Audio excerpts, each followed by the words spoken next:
Una disculpa por eso. Hola, buenas noches. Bienvenidas al cuarto conversatorio de miedos y fobias, que está propuesto por el Ambulatorio Psicoanalítico Ser y Hacer Psicoanálisis y en acompañamiento de Espacio Psicoanalítico, a quien le agradecemos también la oportunidad de estar aquí. El día de hoy, como les comentaba, el tema que vamos a trabajar es con el tema de miedos y fobias y los van a presentar dos personas. El primero es el doctor Hugo Torres, aquí presente, y su servidor, el licenciado José Roberto Valencia. ¿Sí? Entonces, dicho esto, doctor, le cedo la palabra. Gracias, Pepe. Gracias a las personas que están conectados. Como ustedes saben, nuestro interés es la difusión del psicoanálisis, para lo cual hemos presentado las diferentes patologías. En esta ocasión vamos a presentar miedos y fobias, y el soporte teórico y técnico lo hemos tomado del libro de las obras completas de Freud, pero el caso titulado Análisis de la fobia de un niño de 5 años. Ese es nuestro soporte teórico y hemos acordado hacer la siguiente estrategia en la presentación. Yo hago la introducción, la presentación del caso. El licenciado Pepe hace el maestrante, porque también ha terminado la maestría en estudios psicoanalíticos, hace la presentación del tratamiento y del análisis, y yo les pediría a ustedes que intervinieran haciendo sus observaciones, sus señalamientos, si tienen experiencia en terapia psicoanalítica o en formación psicológica o psicoanalítica, intervinieran haciendo observaciones o señalamientos en el tratamiento, a través del tratamiento que les presentamos. Como nota introductoria, que siempre Strache presenta en su traducción que hace de las obras de Freud, nos dice que desde tiempos iniciales, hablando de 1905, 1906, Freud ya tiene interés en hablar sobre los niños, sobre psicoanálisis infantil. Y en las primeras ediciones, este niño que va a tratar él a través de las informaciones que el padre le va a dar, inicialmente se va a llamar, o lo cita como el pequeño Herbert. Pero después, en 1909, ese pequeño Herbert sigue siendo pequeño, sigue siendo un infante, pero como lo conocemos ya, aparece como el pequeño Hans. Ese es el nombre que va a permanecer y el cual vamos a tomar nosotros en nuestra exposición. El tratamiento que hace con este pequeño lo va a hacer en otros textos sobre las teorías sexuales infantiles. Ahí hace algunos observaciones, algunas ideas, algunas hipótesis. Recuerden que Freud realmente es un maravilloso investigador, y lo que encuentra lo empieza a estudiar, lo empieza a confrontar con ese ir y venir de la teoría a la clínica, de la clínica a la teoría, con sus pacientes, con sus disquisiciones intelectuales, con su escritura. Entonces, en varios libros aparece ideas que le atraen y que rescata en este tratamiento. Ya lo había adelantado, no es un análisis que Freud hace con el pequeño, sino a través de los comunicados que el padre de Hans le hace. Esto es sumamente interesante, porque los que se dedican a la parte del psicoanálisis o a la psicoterapia, también podemos trabajar a través de las informaciones complementarias o secundarias. Podemos tener el paciente, sobre todo los pequeños, el análisis, la psicoterapia que hagamos con los infantes, y el discurso, la información que nos proporcionan los padres es sumamente importante. Y esto lo valida precisamente Freud a través del análisis de la fobia de este niño de 5 años. Después de este breve resumen, hace una presentación cronológica para darnos un contexto y ubicarnos en la formación y la estructura que va a desarrollar el pequeño Hans. Yo quiero hacer mención que los datos que nos brinda no son ni casuales, ni son infantiles, ni son simplemente, podemos decir así, de que se le ocurrieron. Cada uno de los señalamientos en la cronología que hace de este caso son sumamente importantes. Y digo que son importantes porque en un análisis son vitales para el trabajo que realizamos con nuestro paciente. ¿Cuáles son ellos? Bueno, desde luego, primero el nacimiento de Hans. Hans nace en abril de 1903.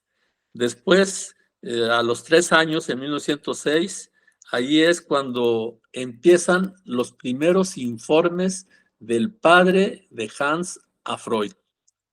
Yo supliría eso cuando nosotros recibimos la demanda de los padres para análisis de sus hijos. En este caso, el padre de Hans le comunica a Freud su interés por las peculiaridades, por las ideas que él va observando de su hijo. Pero nosotros recibimos el paciente cuando un padre nos lo demanda, porque obviamente los pequeños son llevados por los padres. Otro punto interesante, en 1906, a los 3 años y medio, es cuando hay la amenaza de castración. Es sumamente importante esta ruptura o este quiebre en la infancia, porque es un elemento fundamental para el psiquismo. Después de esa primera amenaza de castración, que yo voy a relatar en qué momento se da, tenemos el nacimiento de la hermana. Otro dato sumamente importante, hermana o hermano, pero es de mayor trascendencia para un niño, pues el nacimiento del opuesto, de la niña, o para una niña, el del niño. En este caso, Hans, teniendo 3 años y medio, nace la hermana que se llama Hannah. Parece que no hubo mucho problema para encontrar sus nombres, pues Hans y Hannah. Entonces, ahí tenemos los nombres, aunque sabemos que esto es la traducción. En 1907 se registra un dato muy importante, que es el primer sueño. Los niños sueñan, y eso es muy importante cuando trabajamos con pequeños, porque no veamos a la infancia como los adultos pequeños o los adultos en miniatura, sino este trabajo que hace Freud nos va a dar las características específicas y cualidades que tiene el psiquismo infantil. Esa es una aportación del psicoanálisis en relación a los infantes, de que no son adultos pequeños, son infantes y como tales tienen características específicas y peculiares. Y aquí nos registra Freud al hablar de 1907, que es el primer sueño. A los 4 años y medio hay una parte importante y Freud cita que es el episodio del caballo que se tumba, es un caballo que se tira. Es importante porque para Freud y nosotros cuando trabajamos con infantes, hay acontecimientos que son totalmente significativos. Y en este caso, cuando el caballo se tira, cuando ve la pipí del caballo y cuando tiene otras observaciones que hace el pequeño Hans, son importantes porque allí se va a constituir la fobia. Para los 4 años, 3/4, se me hace muy peculiar que 1/4, 3/4, y yo lo haría más fácil poniendo meses, 12 meses, 18 meses. Pero aquí en la traducción, en el libro de Strache, está a los 4 años, 3/4, comienza la fobia con Hans, y a los 5 años nos registran el fin del tratamiento. Con este contexto que acabo de mencionar, voy a hacer la presentación del tratamiento, la introducción. Hay que tener muy en cuenta, ya lo señalé, que este tratamiento es a través de lo que el padre le lleva a Freud. Entonces aquí tenemos que destacar un padre muy observador, un padre que registra, que informa a Freud de los hechos más sobresalientes de su hijo. Y hasta cierta manera le da la información con cierta interpretación. O sea, señala, yo pienso que yo vi que mi hijo hizo esto y pienso que puede ser por esto o esto otro.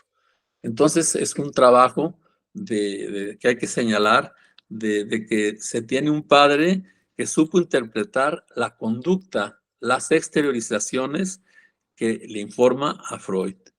Y Freud, una vez que acepta esto, nos manifiesta las dificultades que tiene el análisis bajo esta característica. No es lo mismo tener a un paciente frente a frente que tener un paciente interpretándolo a través de un discurso de un tercero. Pero en este caso, por ser un infante, pues el padre tiene realmente mucho valor y las peculiaridades del padre de Hans son particulares. ¿Cuáles son las características que se pueden observar en los tratamientos infantiles? Primero hay que reconocer la frescura vital que tienen los niños. Los niños llegan sin conciencia de culpa, llegan, bueno, menos restricciones que un adulto, con menos represiones. Entonces, la frescura, la parte vital que tienen los pequeños en comunicarse. Otro elemento es que las emociones sexuales y las formaciones de deseo, que son comunes a todos los seres, los pequeños las muestran abiertamente. Mientras que los adultos, nosotros debemos reconocer que se encuentran esas emociones sexuales, pulsionales, reforzadas o deformadas. Ya tenemos muchos años, muchos encuentros de la represión que nos va debilitando esa frescura, que nos va debilitando esa libertad que nos dan los niños.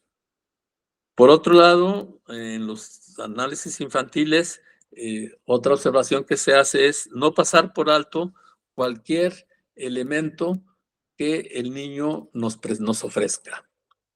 Es común que a veces perdemos la asociación libre y entonces sesgamos el discurso del paciente y eso limita la interpretación y limita el análisis. De los pequeños, todo aquello que nos aportan, todo aquello que nos llevan al análisis, hay que considerarlo. No pasar por alto ninguna observación, sobre todo sobre la vida sexual. Nosotros con nuestros pacientes no nos vamos a erigir ni como jueces, ni como padres, ni como sacerdotes, ni como autoridad, ni como superior. Entonces, aquello que nos lleven nuestros pacientes, hay que oírlo bajo esa regla fundamental que es la asociación libre. Otro elemento es no amedrentar, ni enjuiciar, ni juzgar, ni castigar lo que nos lleve el niño, lo que nos lleve el paciente. Ya dije, no nos vamos a erigir como un superior, fustigador, castigador, sino eliminamos la parte que más valiosa de la infancia, que es esa frescura, que es esa naturalidad y libertad que los niños tienen para expresarse. Y finalmente, abstenerse de todo intento de turbar el discurso del niño. Esas son las consignas o las especificaciones que Freud nos advierte para los psicoanálisis infantiles. Les pido que hagan sus anotaciones y al final podamos hacer un intercambio, sobre todo que ustedes nos puedan hacer esos señalamientos que yo solicitaré al final de la exposición del licenciado de Pepe. ¿Cuáles son las primeras? Ahora sí vamos a entrar al caso. Las primeras comunicaciones que el papá de Hans le lleva a Freud son antes de los 3 años. Y allí lo primero que le aporta en el libro, ustedes lo van a ver, son pequeñas viñetas donde se ve el discurso que Hans tiene con el padre o con la madre. No aparece Freud, porque ese discurso con los padres es el que es el que le llevan a Freud para que él vaya interpretando este trabajo analítico. La parte inicial que es sumamente interesante es a los 3 años, cuando Hans tiene un interés particular por una parte de su cuerpo. Por esa parte de su cuerpo que Hans dice hace pipí. Esa es la primera particularidad que se exterioriza y que Hans transmite hacia sus padres por su cuerpo. Cierta vez, Hans le dice, mamá, ¿tú también tienes un hace pipí? Y la mamá le dice, desde luego, ¿por qué? Hans, por nada se me ocurrió. Entonces, ahí tenemos los primeros elementos de curiosidad que presenta, pero también los primeros elementos de reconocer su cuerpo e insisto, la peculiaridad sobre una parte de su cuerpo, que es el hace pipí, su pene. A la edad de 3 años y medio, la madre encuentra a Hans tocándose su pene, con la manita tocándose el pene. Y ella lo amenaza.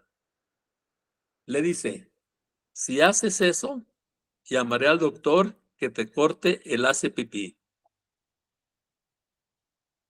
Y Han le pregunta, ¿y entonces con qué hago ¿Y entonces con qué harías pipí? O sea, le dice la madre, porque le dice que se lo llevará con el doctor, y entonces ¿con qué harías pipí? Y Han le dice, con la cola. Aquí tenemos la exposición verbal sin sentimiento, sin conciencia de culpa, pero aquí es donde se adquiere los principios, la primera advertencia del complejo de castración. Si te sigues tocando el hace pipí, llamaré al doctor para que te la corte, para que te corte el hace pipí. Entonces, vean de qué manera va estructurándose el psiquismo de un pequeño y a través de la intervención de los padres, las respuestas que da el pequeño y también de qué manera nos va haciendo todo el relato ya con el texto freudiano. ¿Qué es la castración? Se ha aducido que el lactante, todo aquello que pierde puede ser considerado, todo aquello que le retiran de su posesión o de su práctica o de su desarrollo, se puede sentir como una pérdida, y todo aquello que se siente como una pérdida es hasta cierto punto la castración.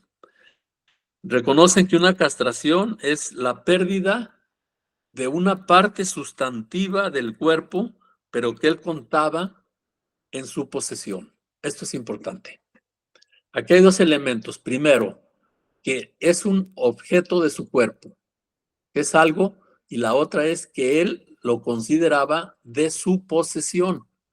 Entonces, cualquier pérdida que la vida le da o que los adultos le retiran, para el niño, para la niña, estoy hablando de niño porque no estoy refiriendo al caso Hans, pero trasládenlo, hombre, mujer, niño, niña, es tomado como una castración. Muchos autores muchos autores psicoanalíticos consideran desde la primera pérdida que hay es el nacimiento, la ruptura de esa simbiosis madre-hijo. Y de ahí consideran que la castración son todas aquellas pérdidas parciales o totales que el sujeto, que el infante va perdiendo, va disminuyendo en su vida.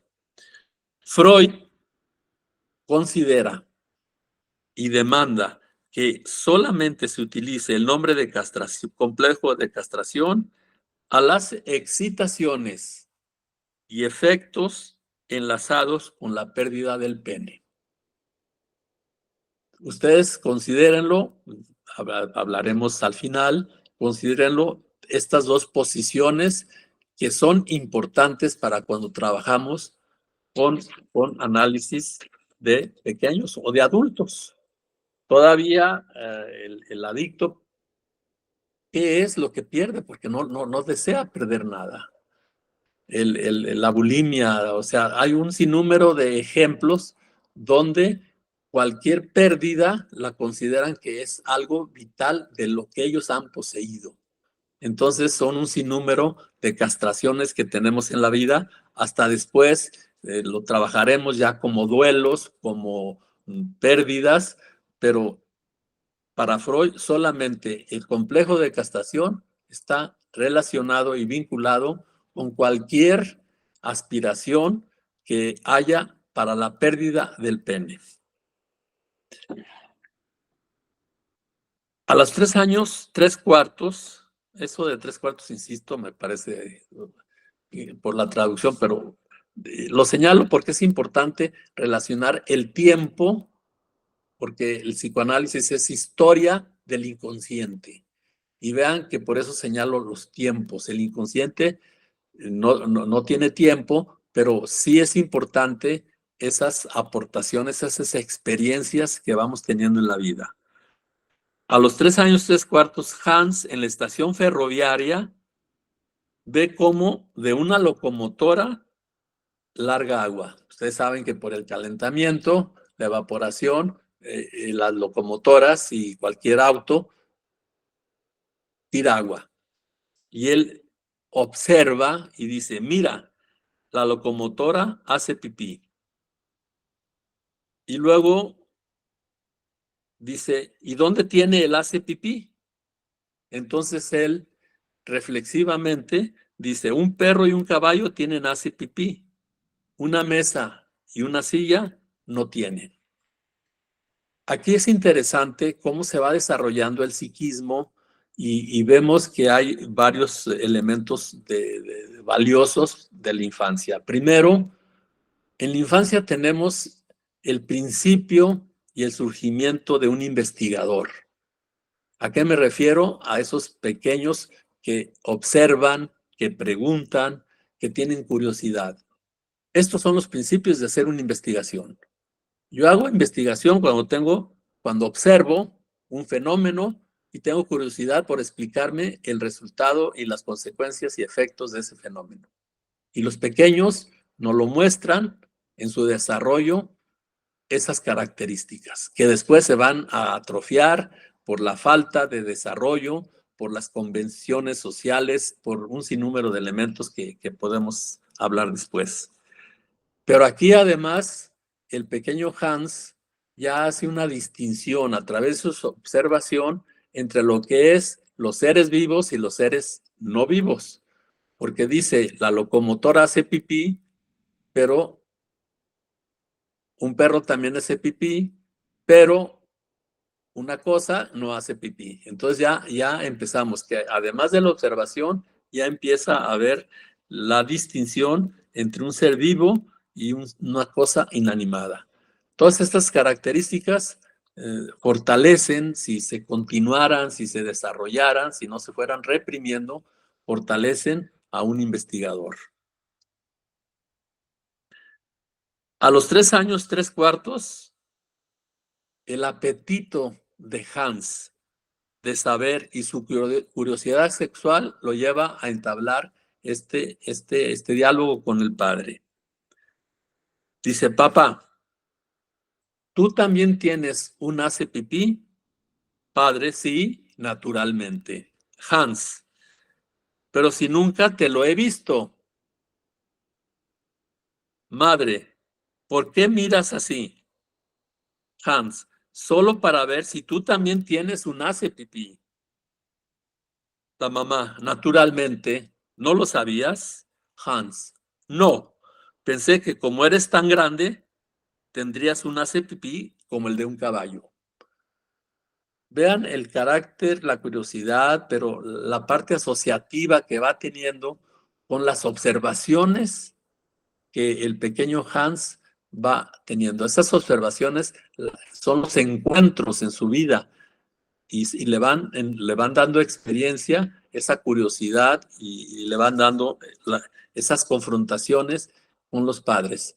Vean las respuestas que a los padres dan, porque ahí es donde también podríamos discutir un poco de qué manera los padres contribuyen a la verdad, a emitir verdad o a emitir fantasías que después los niños tienen esa conciencia de culpa o desarrollan una sexualidad muy reprimida y una constitución psíquica muy reducida. Un acontecimiento, además de todos estos encuentros que ha tenido en la vida, en la calle, en toda la convivencia social, familiar que Hans tiene, un acontecimiento de suma importancia es el nacimiento de Hannah, de la hermana. Ese gran acontecimiento, así lo hemos tipificado, es cuando tiene 3 años y medio. Insisto mucho en la edad porque esto es importante, porque todas esas huellas quedan en la estructura psíquica. Y cuando trabajamos con los adultos, la historia de su psiquismo nos remite a esos encuentros y a esas huellas psíquicas. ¿Qué pasa? Bueno, pues Hans ve a la madre embarazada, la ve con una panza. Ahorita yo tengo una paciente que está embarazada que le dijo a la niña, le dijo que ya tiene un hermanito en la panza y la niña inmediatamente fue y le dijo, mamá, come mucho para que mi hermanito crezca grandote. O sea, esos encuentros nos enseñan, nos dan vida. Y de los padres va a ser muy importante las respuestas que den. La madre gesta y finalmente viene el parto y a Han lo retiran, ve que llega la comadrona, la partera, ve que llega el médico, ve que hay mucha gente, de pronto oye gritar a la madre, de pronto oye el llanto y pues empiezan aquellas fantasías. ¿Qué es lo que está pasando? Y la respuesta, porque hay que darle una respuesta al niño, ¿cuál es? La cigüeña te trajo un hermanito. Entonces vean los tropiezos que tiene la curiosidad y la investigación sexual que tienen los niños. Tropiezos les digo porque van en decadencia en lugar de ir fortaleciendo ese espíritu investigador, ese espíritu hacia la verdad, lo van obstaculizando. Y ya a partir de allí, al ver, incluso Freud nos dice, por el padre que le dice, cómo es que la cigüeña de pronto ve al doctor, ve a la partera, ve el maletín del médico, o sea, no le checa la cigüeña por dónde entró, qué llevó, qué traía. Entonces empieza un poco la desconfianza a la intervención de los padres, a las explicaciones de los padres. A partir de aquí, entonces, los pequeños, los chicos, empiezan a elaborar sus propias teorías sexuales infantiles. Al no tener una respuesta que esté acorde a sus observaciones, entonces los chicos empiezan a elaborar sus propias teorías sexuales. Pues Hannah crece y por allí empieza una parte muy importante que son los celos. Son estadios que los niños viven en sus familias y de qué manera esos encuentros son obstaculizados o formadores de un psiquismo fortalecido y que les da mucho valor y calidad a los infantes. Después de esos celos que van a ser superados en una forma incipiente y ¿saben de qué manera? Cuando Hans empieza a entender que es superior a Hannah. Entonces, a través de esa explicación que él asume, bueno, pues sí hay celos, sí viene otra chiquita, sí viene un contrario, pero como yo soy más valioso, soy superior, eso mitigan los celos y genera una relación más cordial, de más cariño, de más afecto hacia Hannah. Otro momento interesante y muy importante es cuando presencia el baño de Hannah. Ya ustedes con esto ya dan por hecho a qué me voy a referir. Al observar a su hermana desnuda, él hace pipí, no lo encuentra.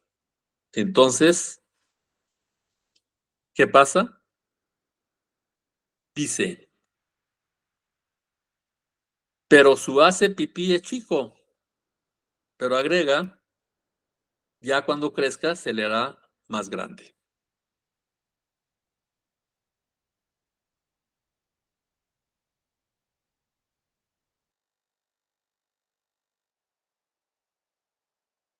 A mis estudiantes y cuando hago alguna supervisión, cuando los niños o cuando una persona tiene la respuesta, pero desgraciadamente aquí vemos de qué manera vamos a resolver o se va a tener ese encuentro. A partir de aquí empieza Hans a tener sueños, empieza a tener recuerdos, empieza a tener fantasías.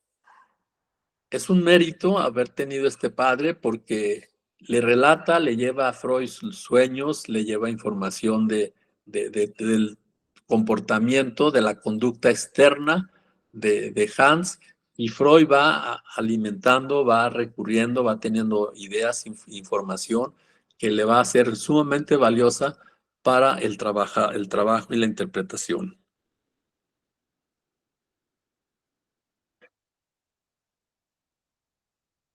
¿Por qué digo que hay un padre observador y que hay un padre bastante interesado en el desarrollo del pequeño? Porque le lleva todas aquellas partes novedosas que va encontrando en el desarrollo de Hans. Y una de ellas son los dibujos. Dibuja una jirafa y le agrega una raya. Y dice Hans, el hace pipí es más largo, entonces le aumenta a la raya.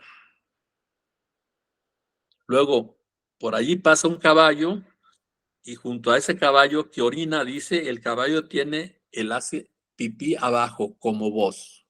La traducción, como tú. Tenemos un observador a tiempo completo. Los infantes son observadores de tiempo completo. Y el hecho de que le lleve el dibujo que Hans ha hecho de la jirafa y de otros, del caballo y de otros animales que él va haciendo, aquí nos da posteriormente un recurso que se va a tener en los psicoanálisis infantiles, que son los dibujos. que después se habla como el garabato. Las rayas que hagan los infantes, los dibujos, no son obras de arte, son obras de su psiquismo y son valiosos porque nos van manifestando el grado de desarrollo. Entonces, siempre que observa el baño de la hermana, siempre él expone, dice, tiene un hace pipí muy chico, pero ya le crecerá. Esa es una formación de la observación que él tiene. Y todo esto nos lleva a señalar lo que Freud va a adjudicarle a los infantes hasta llegar a no clasificarlos, a llegar a asignarles el concepto de perversos polimorfos. ¿Qué es un perverso polimorfo? Bueno, pues es que anda en ese desarrollo sexual, en esa curiosidad, en esa formación de teorías sexuales, va desde la homosexualidad, desde la emoción erótica, desde la parte erotizada con el padre, con la madre. Podemos decir un poco, empieza con juegos eróticos, autoeróticos. ¿Sí? Masturbación.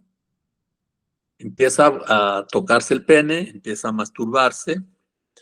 Luego tiene observaciones muy peculiares de los niños y las niñas.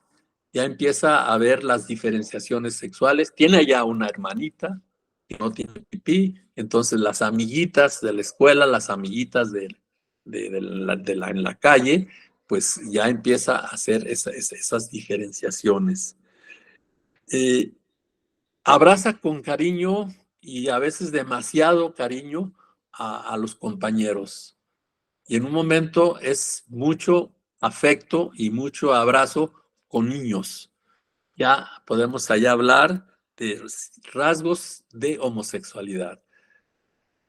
No estamos hablando de homosexualidad, estamos hablando de rasgos y también vean cómo se va constituyendo el psiquismo infantil, porque esto valida lo que Freud, insisto, lo ha llamado como perverso polimorfo.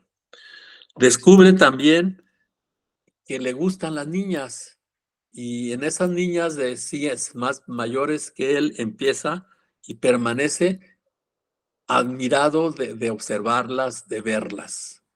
Entonces encontramos a un gran conquistador, pero también al mismo tiempo se muestra muy agresivo, varonil, conquistador y confronta con los demás amigos. Entonces todo esto lo lleva a esos sentimientos eróticos que va a vivir y va a... Y se le despiertan con los amigos, pero particularmente con el padre y con la madre.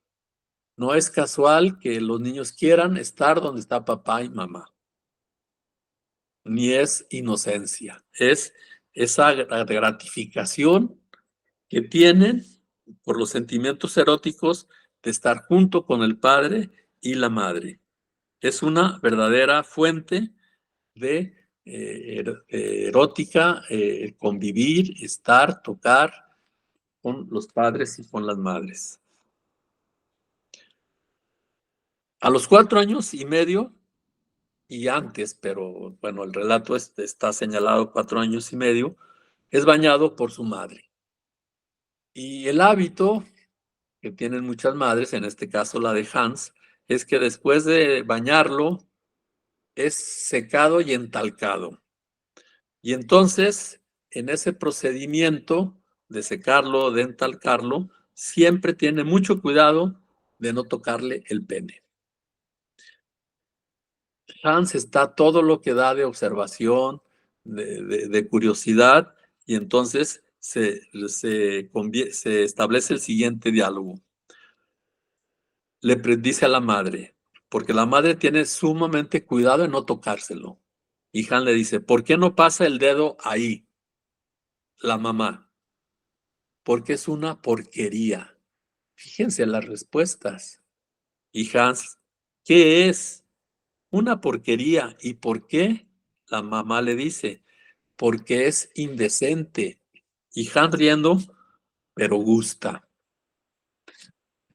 Todo esto nos va llevando posteriormente a lo que Pepe nos va a relatar de qué manera se hace todo este proceso, todo este tratamiento y, y la intervención del papá, de la mamá y de Freud. Con esto también hay otra actividad que le da sumamente placer a Hans, que es cuando salen o a veces en el mismo hogar, cuando hace pipí, pues le tienen que abrir su pantaloncito y sacar el pene para que pueda hacer pipí. Y Hans esto lo ve con sumo agrado, con sumo placer. Y en ocasiones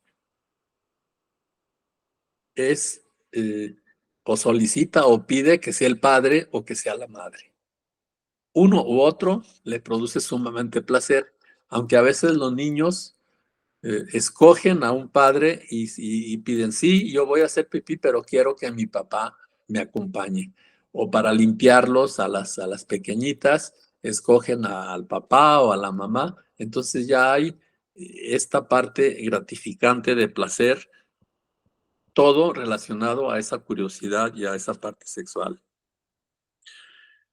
También para finalizar esto y dejarle a Hans, a Pepe, ya para que nos diga el proceso, todo el tratamiento, todo el análisis, llega un momento en que le produce placer que lo vean hacer pipí, que le vean él hace pipí. Pero en una ocasión le dice a la madre por primera vez que lo conduzca a hacer pipí atrás de la casa, que no lo vean. Y la madre, también preocupada y curiosa, le dice, ¿por qué no quiere que lo miren? Dice, el año pasado, cuando he hecho pipí, Berta y Olga han mirado. ¿Qué tenemos aquí? Que ese placer que producía la exhibición ahora sucumbe a la represión. Entonces vean cómo todos estos elementos van estructurando el desarrollo psicosexual infantil y el psiquismo.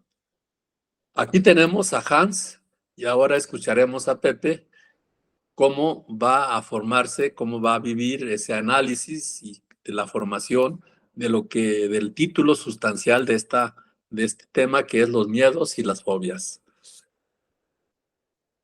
En tus manos está el paciente, en tus manos y en tu explicación está Hans. Adelante, Pepe. Muchas gracias, doctor Hugo.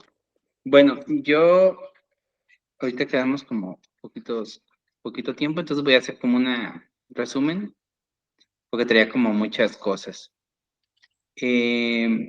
Primero, comentarles, ¿no? El caso de Hans es bastante interesante desde muchas posturas. Va a haber posturas que van a decir que ahí no hubo un análisis, porque van a decir que el padre no jugó con él, que no hubo producción inconsciente, que Freud, aunque sí hacía como de tercero, realmente no hubo una situación transferencial, que nomás lo vio un par de veces. Entonces, esa va a ser una pregunta como estable ahí, ¿no? O constante, si hubo o no una cuestión terapéutica o un análisis. Que ahora sí que dentro de cada postura es discutible, ¿de acuerdo?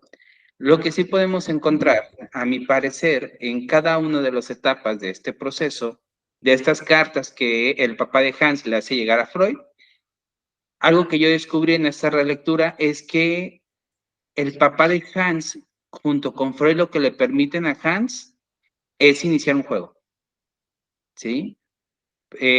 Una de las posturas, por ejemplo, dicen que cuando Hans dice que le va a enviar una carta al doctor, es una cuestión transferencial, por ejemplo, ¿no? que le va a enviar la carta a Freud para que Freud pueda curarlo. En esa relectura a mí me pareció muy interesante que Hans lo hace como un juego, ¿sí? Hans ya está jugando ahí con lo que le está pasando, con este miedo, con esta angustia que él siente frente a los caballos.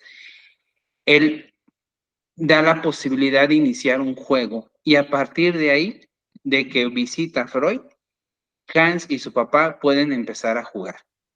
Y estos juegos lo que van a posibilitar en algún punto es que Hans vaya elaborando aquello que le angustia. De hecho, antes de iniciar como una cuestión así, como de relato de lo que les quería comentar, quiero rescatar un poquito de lo que nos comentó el doctor Hugo, ¿no? Por ejemplo, aunque es cierto que mucho del análisis de Hans y del miedo a los caballos gira en torno al tema de la castración, desde Freud, por ejemplo, gira alrededor de la castración, del amor a la mamá y del miedo al papá, ¿sí? De hecho, una de las posturas que planteamos en relación a la castración para la superación del complejo de Edipo es que se sacrifica de alguna manera, y eso se me hace muy interesante, hacia como pensarlo hacia las relaciones amorosas, ¿no? La superación del complejo de Edipo es renunciar al amor en torno a la integridad yoica, ¿sí? A la integridad del cuerpo, porque se tienen miedo a la castración. Eso me parece muy interesante porque lo podemos traspolar un poquito, sé que me estoy saliendo un poco, pero hacia las relaciones actuales, ¿no? Donde muchas veces se tiene el miedo a perder a la persona, ¿no? Pero a cambio se sacrifica la integridad de uno, ¿no? O nuestro bienestar. Bueno, eso fue como un pequeño paréntesis. Lo otro que quiero rescatar que comentaba el doctor es en cuestión del embarazo de la mamá de Hans, ¿sí? ¿Por qué? Porque aquí es donde me gustaría entrar un poquito como en polémicas. Hace ya un par de tiempo yo hice un ensayo sobre la fobia de Hans, justamente, ¿no? Pero desde una postura más kleniana. Entonces, la propuesta que yo hacía aquí era que esta situación en relación al parto, ¿sí? De donde llega Hannah, es para Hans tan abrumador, porque yo me imagino a Hans y ve todo lleno de sangre, ¿no? La gente corriendo, yendo, viniendo, y yo me imagino a Hans angustiado, ¿sí? Angustiado, nadie le explica, ¿no? Y ahorita que lo comentaba, por eso lo quiero comentar, doctor, porque ahorita que usted lo comentaba, que después le dice, no, es que vino la cigüeña y por eso tu mamá. Yo pensaba y dije, no, pobrecito Hans, diciendo, y esta cigüeña tan agresiva, que anda ahí dejando sangre por todos lados, pues ¿cómo le hizo? Y justamente, ¿no? Esto instala la duda. Una duda que, sin embargo, es una cuestión, y lo sabemos hoy, general, aunque se le digan a los niños, esto es lo que pasó, esto es lo que ocurrió, siempre va a haber un factor de duda, que es lo que Laplanche en algún momento va a comentar como aquello del enigma del discurso del otro, ¿no? Que es aquello que no es simbolizable. Lacan lo va a comentar de otra manera, que es como esto del discurso que no tiene que ver tanto con lo que se quiere explicar, sino que para el niño es, ¿por qué me dices esto, no? Como la pregunta de, ¿para dónde me quieres? ¿Para qué me lo dices? O sea, sí sé que así pasa, pero ¿para qué me lo estás diciendo? Bueno, entrando un poquito ya a lo que es el caso de Freud con Hans, igual, ¿no? Va a haber posturas. Yo lo que les quiero comentar es que hay un autor que se llama Pablo Peusner. Él comenta que muchas veces cuando un niño entra en una situación de sintomatología o de una neurosis, es porque aquello que se cae es la transferencia, los padres dejan de sostener esa transferencia, ¿sí? De ese sujeto supuesto a saber, vamos a ponerlo ahorita así, ¿no? Entonces, eso nos llevaría a la pregunta de qué se cayó aquí en Hans de sus dos padres, ¿sí? Justamente una visión es esta confianza en ellos, ¿no? Entre la mentira y el engaño de, pues vino la cigüeña. También lo otro, siguiendo otra psicoanalista que se llama Olga Pilnik, ella plantea algo que me parece muy importante en las fobias, que es que un fóbico, una persona que tiene una fobia, necesita un mapeo de la vida, un mapeo de la ciudad, ¿no? Para poder asegurarse de una existencia del mundo. Lo otro que nos comenta es que la fobia es una respuesta subjetiva a la demanda del otro, ¿sí? La fobia se hace presente para negarse a aceptar esa demanda. Muy comúnmente son lo que llama Olga, la doctora Olga, es las fobias alimenticias, ¿sí? Cuando un niño no quiere comer algo, pero no es algo como es algo muy especial porque es aquello que los padres quieren que coma. O sea, no come no deja de comer aquello que le gusta, deja de comer aquello que los padres quieren que él coma. Y ella lo plantea como una cuestión de fobia, ¿sí? Y lo que se me hace interesante es que también plantea que es un descubrimiento del mundo, es un momento de descubrimiento también del mundo interno y del mundo externo. Algo que hay que plantear aquí es que, sé que suena como mucho preámbulo, pero es muy importante porque las fobias infantiles pasan, ¿sí? Y muchos psicoanalistas lo han teorizado como que más bien es cuando se sostienen en el tiempo, es cuando se vuelven patológicas, ¿no? O ya se hace esta estructura como más fóbica. Mientras que las fobias a algunos animales, las fobias a las comidas, son cuestiones que van a pasar en la infancia, porque tiene que ver con, efectivamente con un reconocimiento del mundo interno y del mundo externo, ¿sí? Bueno, lo primero que hace Freud, bueno, el papá de Hans, en este caso, y me parece muy importante, es que le empiece a escribir, ¿no? Justamente después de enviarle una serie de relatos a Freud, ¿no? De esto está pasando con mi hijo, nació la hermana, ocurrió esto, se presenta que, y así lo dice, ¿no? Le escribo el día de hoy, eh, bueno, no es textual, ¿no? Pero le dice, le escribo el día de hoy con la pena, no con la tristeza, de que ahora es porque mi hijo tiene una situación de un miedo, una fobia, ¿no? Se ha angustiado. Entonces, dice que Hans presenta un miedo a los caballos, a que un caballo lo muerda por la calle. Y aquí quiero resaltar un punto importante, ¿sí? Digo que es donde podemos empezar a ver que a mí me parece maravilloso cuando Freud escribe un texto y la confianza que estas personas le depositan a Freud, porque el papá de Hans es muy sincero en todo, ¿sí? Cuando él le escribe así con toda la sinceridad del mundo, que hoy en día un padre que lleva a su hijo a un análisis no son así de sinceros, ¿eh? O sea, sí lo ocultan, sí guardan cierta información por cuestiones mismas de la represión, ¿sí? No es que tengan como una cuestión malévola de que no quieren que se sepa, no, es una cuestión de la represión. Entonces, con el papá de Hans pasa otra cosa, ¿no? Porque él le dice, culpa a la madre por una hiperexcitación sexual, ¿sí? O sea, el papá de Hans ya le está culpando a la mamá por aquello que considera que es el origen de la fobia, una hiperexcitación sexual. Y a mí me parece, y otra cosa, ¿no? Que le también escribe a Freud, que está en la página 21, y dice, no nos resulta agradable que desde ahora Hans empiece a plantearnos enigmas. Sí, o sea, es muy contrario a lo que nos comentaba el doctor Hugo, ¿no? Que Hans está efectivamente con toda esta cuestión de los enigmas, del descubrimiento, y justamente el papá está angustiado claramente por lo que está ocurriendo, pero dice, no, no nos gusta esto. No nos gusta que desde ahorita él nos esté poniendo en esta situación de no saber qué está pasando. ¿Sí? Bueno, hago una pausa ahí porque me gustaría señalar algunos puntos técnicos que nos va mencionando Freud en este camino. Lo primero es que dice, no hacer nuestras las preocupaciones del padre ni sus primeros intentos de explicación. ¿Sí? Luego dice, dejar nuestro juicio en suspenso y prestar atención pareja a todo lo que va a ir relatando. Aquí hay otra cosa, ¿no?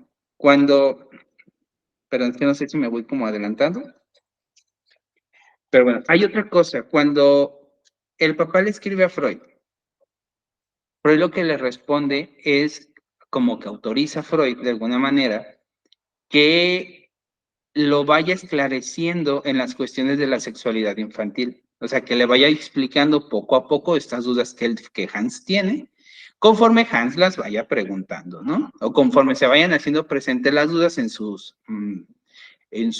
plática, en su decir, que el papá lo vaya esclareciendo. Pero hay otra cosa que se me hace muy importante. porque he escuchado varias conferencias, sobre todo para esta charla, y me doy dando cuenta que muchas personas mencionan que Hans le dice la tontería a su fobia, ¿sí? Cuando Hans se refiere a su fobia, le dice la tontería. Y me llama la atención porque da la impresión de que piensan que Hans es el que dice eso. Y es Freud. Freud le dice al papá, dígale que eso es una tontería. Y a partir de ahí, Hans le dice que eso es la tontería. Y eso me hace súper interesante, ¿sí? Porque de por sí la cuestión transferencial con Freud está desde mucho antes. Bueno, un poquito nuevamente de contexto. Freud ya conocía al papá de Hans y a la esposa, ¿sí? A la mamá de Hans. Entonces, ¿por qué? Porque la mamá se analizó con Freud y el papá era parte de los círculos de los miércoles en la noche. Entonces ya había como cierta, y obviamente ya conocía a Hans desde antes, ¿no? Entonces ya había cierta transferencia ahí con Freud. Entonces, planteemos desde ahí, ¿no? Cómo decir de que esto es una tontería, lo asimila Hans, ¿sí? Lo toma Hans como suyo y a partir de ahí la fobia pasa a ser la tontería.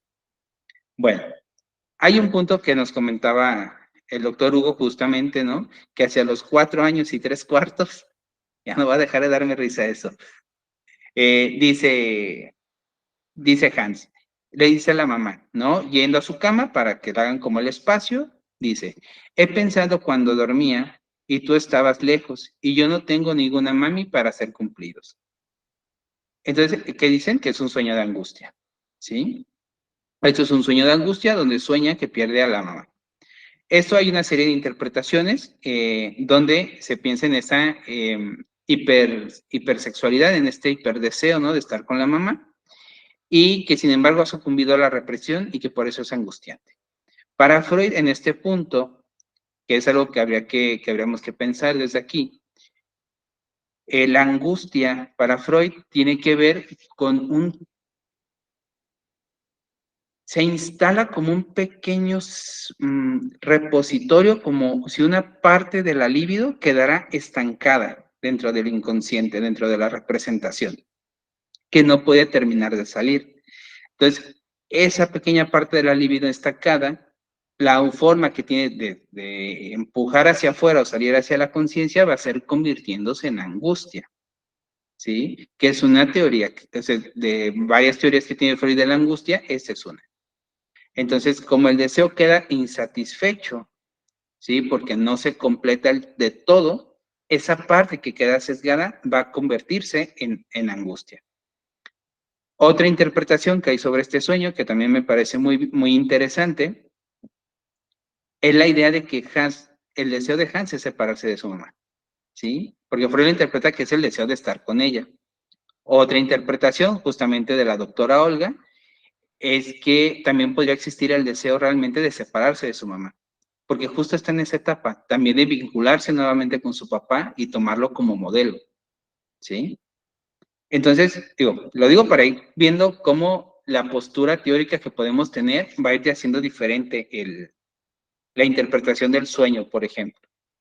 En el caso que yo, cuando lo hice con la visión de Klein, otra visión que hay es el miedo a perder a la mamá, ¿no? Porque trae todo esto que pasó en el parto, toda esta sangre, todos estos gritos, que a mí me asombra, ¿no? Ni siquiera como para alejar a Hans, o llevarlo a otro lado, o algo diferente, ¿no? O sea, él está ahí con todas las vendas, con la sangre, con los gritos, con la gente yendo y viniendo. Entonces, yo tenía la interpretación de que ese sueño se refería efectivamente a la angustia de perder a su mamá, ¿no? Porque era algo posible, algo que él vio y que no entendía qué estaba pasando, pero escuchaba los gritos de su mamá. Entonces, el padre, ¿no? Como tratando de recuperar nuevamente esta cuestión de es culpa de su mamá, dice, cuando Hans está triste, la madre lo acoge en su lecho. Aquí hay algo que me parece bien interesante, porque Freud lo que excusa, que eso me agrada mucho ahí en Freud, ¿no? Porque dice Freud, dice, es que no podemos decir nada de eso, ¿no? O sea, la mamá hace lo que una mamá hace, o sea, No hace más ni hace menos, hace lo que una mamá hace, ¿sí? Como haciendo ahora sí que vamos, ¿no? Si literalmente estuvieran ahí en una terapia con el niño, ¿no?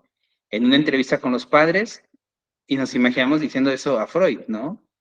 Yo me lo imagino, diciéndole al padre, bueno, pues es que hace lo que una mamá tiene que hacer, o sea, no va por ahí, ¿no?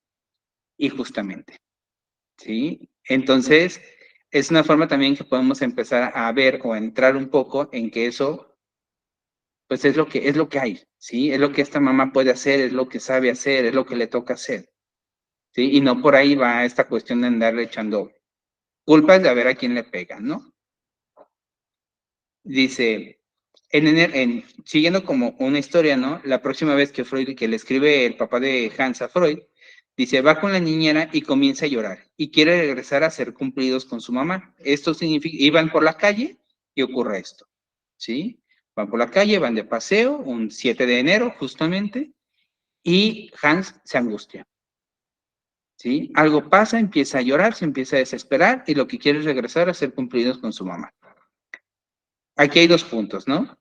Número uno, que va a ser una primera cuestión con las fobias, es que la angustia estalla. No necesariamente hay un objeto fóbico. El objeto fóbico se encuentra después, ¿sí? O la angustia encuentra un objeto para asirse posteriormente, no en el momento. Entonces, eso es una parte que me parece bastante importante irla pensando, ¿no? Hans ya se encontraba angustiado, Hans ya tenía un miedo, pero la fobia se instala hasta el segundo paseo, ¿sí? De momento es un miedo, una angustia generalizada. Ahora sí que vamos a ponerlo como si fuera una agorafobia. Simplemente el hecho de haber salido le generó esta angustia. ¿Sí? Que podríamos pensarlo de varias maneras, ¿no? Que eso de regresarse a ser cumplidos con la mamá, como dice Freud, ¿no? Es esta parte de la libido que ha sido reprimida y que encuentra su cauce en la angustia. Entonces quiere regresar a ser cumplidos con la mamá. La otra puede ser esta que yo les comento, que lo que piensa Hans es que va a perder a su mamá, ¿no? O sea, si ella no está presente, porque hay una, vamos a ponerlo como desde la psicología, ¿no? No hay una constancia objetal, entonces se siente que se pierde. Digo, interpretaciones al fin de cuentas. Entonces pasa, ¿no? No pueden continuar el viaje y tienen que regresar con su mamá, que es el lugar donde él puede calmarse, ¿sí? Al día siguiente sale de paseo, pero en este caso sale con la mamá. Y tiene miedo a que un caballo lo muerda, ¿sí? Aquí ya se instala la fobia, pero es bien interesante lo que nos comenta Freud en torno a esto, porque dice, es que Hans ya no encontró una salida a eso, ¿no? Porque si antes era, tengo miedo de algo porque no está mi mamá y quiero ir a ser cumplidos con ella, ahora sí está mi mamá, ¿sí? Ahora sí está mi mamá y yo sigo angustiado. Entonces, ¿qué me angustia? Y encuentra algo que en aquel tiempo era súper común, ¿sí? A los caballos. ¿Por qué? Porque ese era como el medio de transporte en aquellos tiempos, ¿no? De los carruajes, de las, carruajes voy a decir ahorita, ¿no? Entonces Hans ve eso, ¿no? Encuentra que un caballo se está cayendo, que lo están futigando, o sea, que lo están golpeando, y eso es lo que Hans encuentra para su fobia. Entonces es donde se instala el miedo, ¿no? O sea, Hans sigue angustiado y la explicación que él encuentra para sí mismo y para las preguntas de los demás es que tengo miedo en que un caballo me muerda. Y a partir de ahí va a ser el inicio de su fobia y cómo se va a ir desarrollando. ¿De acuerdo? Entonces, aquí era lo que comenta Freud, ¿no? Que a pesar de que ya está con la mamá, es esta parte de la libido que queda estancada en el inconsciente, que no puede ser expresada o no puede satisfacerse ya, y que es mudada en angustia. Lo comento porque hay otra teoría de la angustia, ¿no? Donde la angustia es el motor de la represión y no causada por la represión. Bueno, se los voy a leer como un poquito como lo dice Freud.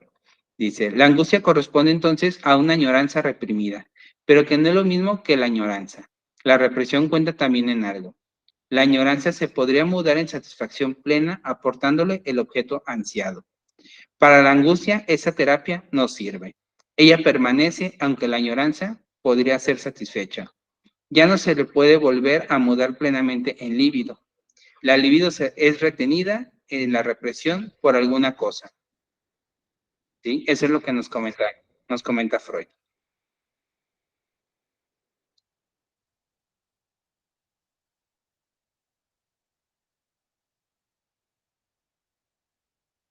Bueno, de aquí va a pasar un mes, ¿sí? Después de estas transcripciones, donde Hans lo que hace, ya no hay como escritos, o sea, el papá ya no le envía, ¿no? Como que ahí las cosas más o menos se establecen, ¿no? Hans puede salir tranquilamente. Y eso me parece algo importante porque cuando le escriben a Freud, lo primero que dice el papá de Hans es que Hans tuvo una compulsión a mirar a los caballos, o sea, de tenerles miedo, de sentir que lo van a morder, tuvo una compulsión a estarlos mirando. Y esto es bien importante porque esto es algo que llamamos movimiento contrafóbico, ¿sí? O sea, de tenerle miedo a los caballos, Hans lo que hace es como este esfuerzo de decir, bueno, pero los voy a ver porque les tengo miedo, ¿sí? O sea, enfrentarse al objeto fóbico como con la intención de superarlo, ¿sí? Pero pues que no le funcionó del todo, ¿sí?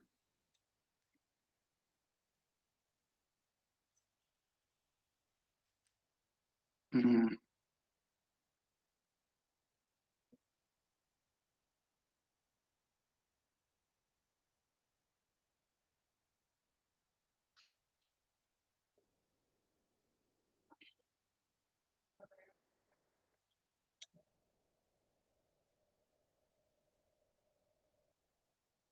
que sí quiero ver por dónde. Bueno, de aquí lo que va a ocurrir mucho, ¿sí? Va a ser un constante diálogo entre Hans y su papá, en toda intención de hacer un esclarecimiento de la sexualidad infantil que le plantea Freud, ¿no? Entonces, frente a los caballos que le tienen miedo, lo que va a decir el papá de Hans es que tanto que se lo dice como se lo pregunta, ¿sí? Porque le pregunta, oye, ¿no seré yo como el caballo? ¿No es que me tendrás miedo a mí? Y hace como una investigación, dice, cuando está mamá, estás con mamá y llego yo, ¿qué pasa, no? Y Hans muchas veces y de manera muy irónica responde a las preguntas de su papá, ¿sí? Porque es como si entre paréntesis le estuviera dando la razón, pero no creyéndolo, ¿sí? Y justamente ahorita pensaba porque ya no le cree a ninguno de los dos papás, ¿no? Porque le emitieron con la idea de la cigüeña. Entonces, va a pasar como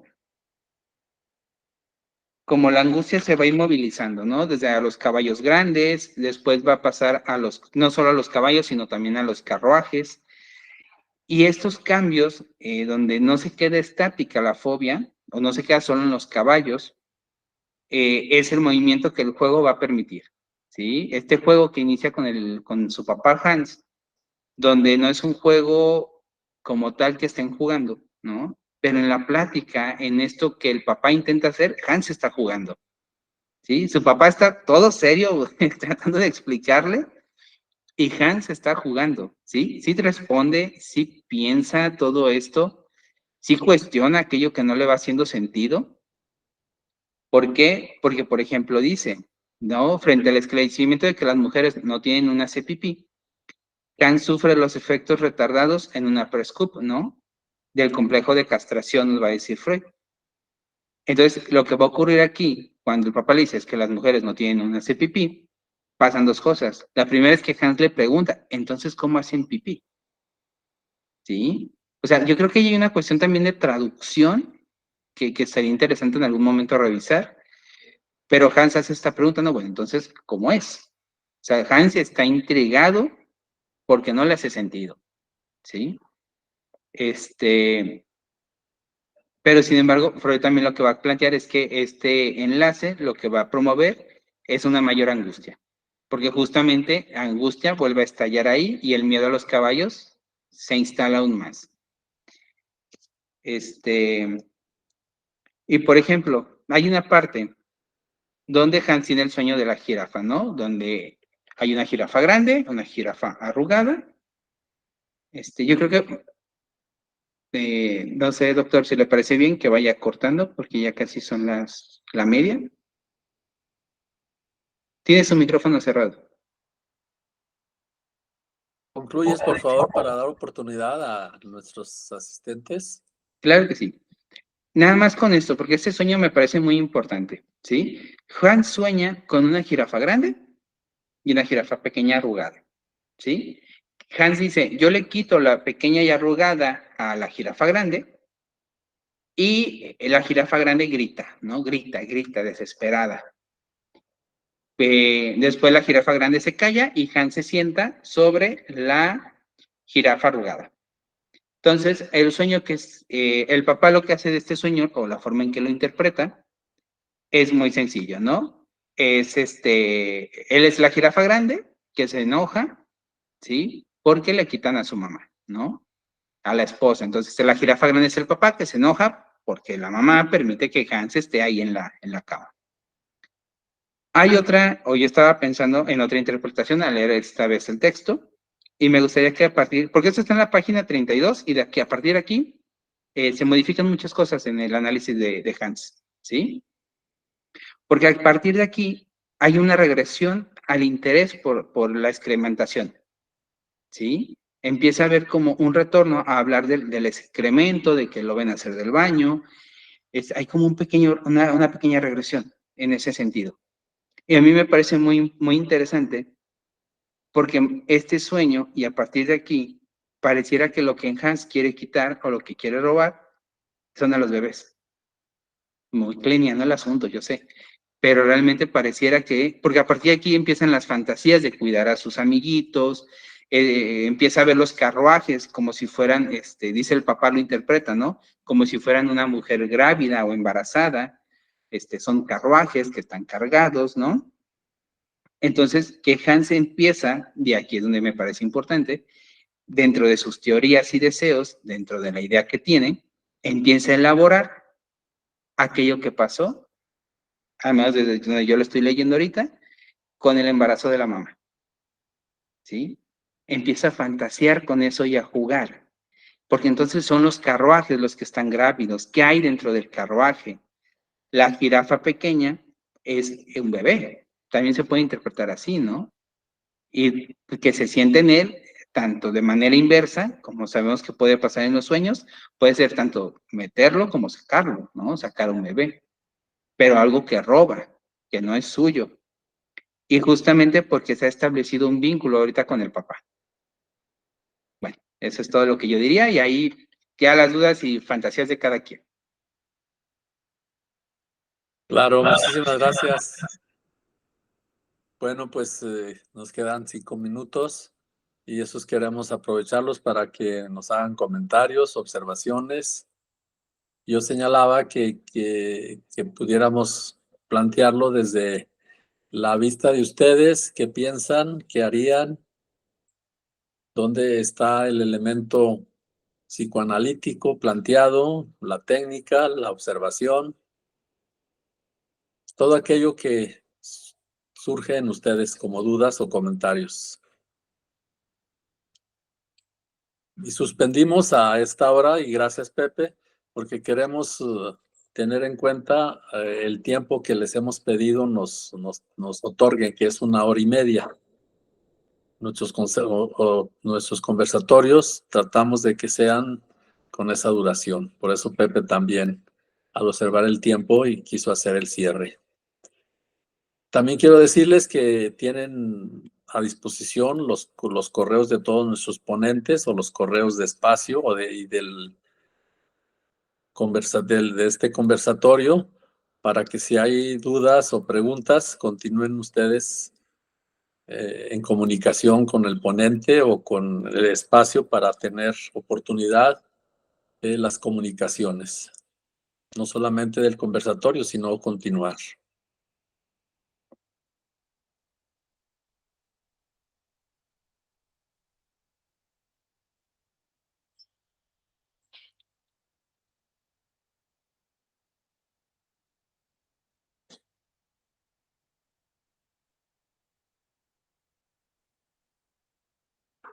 Bueno, pues si hay alguna duda, yo voy a, no a duda, sino a hacer una especie de reflexión.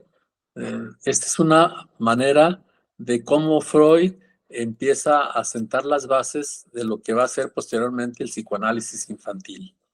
Él hizo psicoanálisis con adultos, pero aquí nos va a dar pistas, nos va a dar supuestos, conjeturas, hipótesis que después van a ser tomadas principalmente por los analistas de niños. Y una de ellas, pues obviamente sabemos que fue Anna Freud, su hija, y otra, Melanie Klein. Ellas, allí hay esas, pues Freud es la matriz del psicoanálisis. Sus teorías nos arrojan a pesquisas interesantes. Yo señalaba la parte del juego, la parte del dibujo. Cuando no hay un discurso, no hay palabras en los niños, pues hay una serie de expresiones que los analistas infantiles han considerado para hacer esas interpretaciones.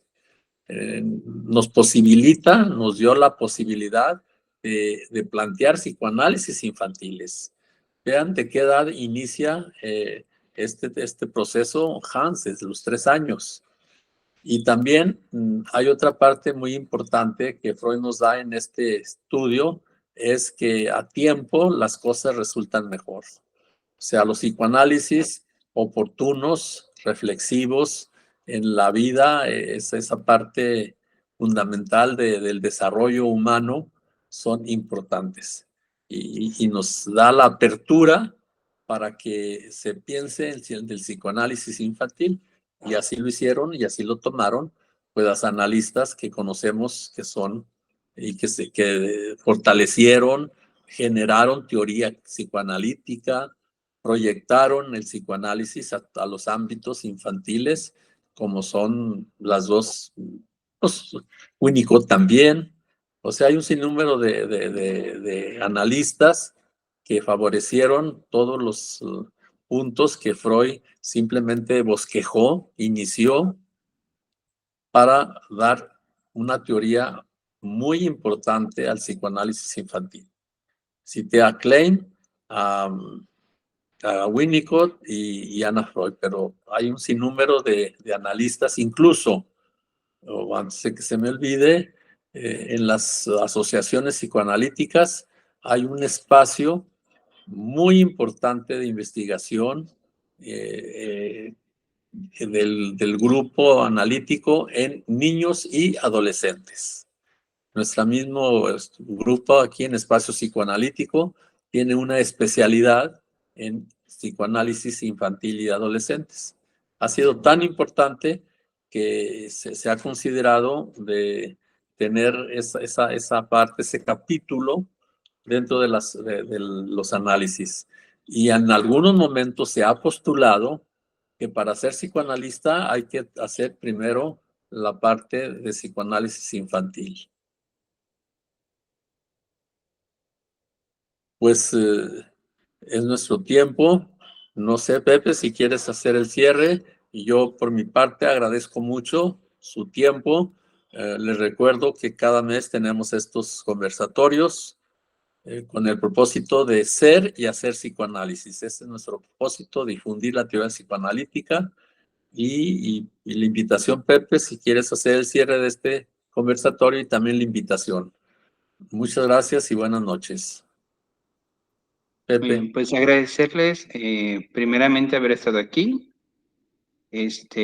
Cualquier duda, cualquier pregunta dentro de la misma imagen tenemos para que puedan ver ahí los correos y nos puedan hacer llegar cualquier pregunta, cualquier comentario. Y lo último será invitarlas dentro de un mes exactamente a nuestro siguiente conversatorio. En este caso, el siguiente conversatorio sería nuestro quinto conversatorio y va a ser el tema sobre la psicosis. En este caso lo va a presentar el maestro Enrique García y va a ser el jueves 30 de mayo a las 7 de la noche. ¿De acuerdo? Entonces, están invitadas, esperamos que puedan estar con nosotros ese día y como dice el doctor Hugo, ¿no? Estos son conversatorios que se están haciendo una vez al mes y con temáticas distintas en cada uno de ellos.